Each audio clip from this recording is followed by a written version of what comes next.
હમણાં થોડા દિવસ પહેલા ઓનલાઈન પોર્ટર બુક કર્યું. એ પોર્ટર બુક એટલા માટે કર્યું તો મારે એક સામાનને શિફ્ટ કરવો હતો. તો મેં 3 વ્હીલર ટેમ્પો બુક કર્યો. તો થોડી જ વારમાં એક 3 વ્હીલર ટેમ્પો મારી સામે આવીને ઉભો રહ્યો અને એ ટેમ્પોની અંદર એક દંપતી બેઠું હતું. આ જે મોટી ઉંમરના એક વડીલ હતા એ ટેમ્પો ચલાવી રહ્યા હતા અને એમની બાજુમાં એક સ્ત્રી બેઠી હતી, જે ઉપર મેં ફોટોઝ આપેલા છે. તો આ લોકોને ગૂગલ મેપમાં મેં લોકેશન નાખ્યું હતું સામે પહોંચવાનું, જે જગ્યાએ મારે સામાન મોકલવાનો હતો.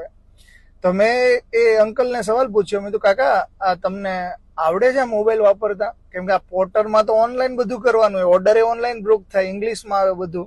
હા, ભાષા તમે બદલી શકો એમાં, પણ મોબાઈલમાં સિસ્ટમ તો તમારે મિકેનિઝમ તો યુઝ કરવાનું ને.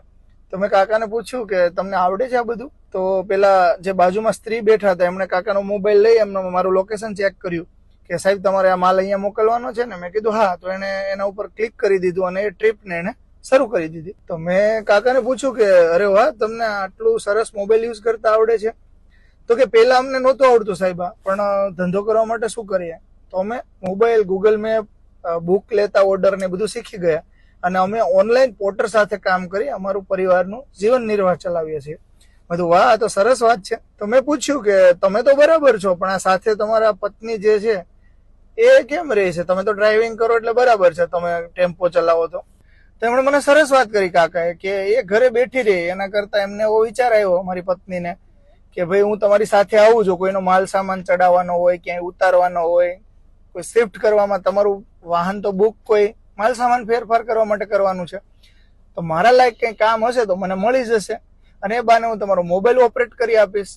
તો બાજુમાં એ પોતાના પતિની સીટની બાજુમાં એ બેસે અને અલગ અલગ વિસ્તારમાં જ્યાંની પણ ટ્રીપ પડે ત્યાં એ લોકો પહોંચે મોબાઈલ દ્વારા અને એ સામેવાળા ક્લાયન્ટને એવું પૂછે કે સાહેબ કોઈ બીજી મદદની જરૂર છે, કોઈ માલ સામાન ચડાવો કે ઉતારવો, તો એમને વધારાના રૂપિયા મળી શકે, જેથી વધારાની કમાણી થઈ શકે. તો મિત્રો, આ દંપતીને મળ્યા પછી એક વાત મને શીખવા મળી કે જેને કામ કરવું છે ને એની પાસે બહાના નથી કે મને આ ન આવડે, મને તો આ ટેકનોલોજીમાં ના ખબર પડે, મને તો મોબાઈલમાં કંઈ ના ખબર પડે, મને ઓનલાઈન પોર્ટર જેવી એપ્લિકેશનમાં રજીસ્ટ્રેશન કરતા ના આવડે, મને સામેનું ગૂગલ મેપ જોતા ના આવડે, કે મને તો ટ્રીપને શરૂ કરતા ના આવડે, સામેવાળા ક્લાયન્ટ પાસેથી કદાચ ઓટીપી લેવાનો થયો તો ઓટીપી એન્ટર કરતા ના આવડે. કોઈ જ બાના નહીં. કેટલું સરળતાથી એ મોબાઈલને ઓપરેટ કરી રહ્યા હતા. મેં અહીંયા ઉપર ફોટો આપેલા છે. એકદમ સરળ દંપતી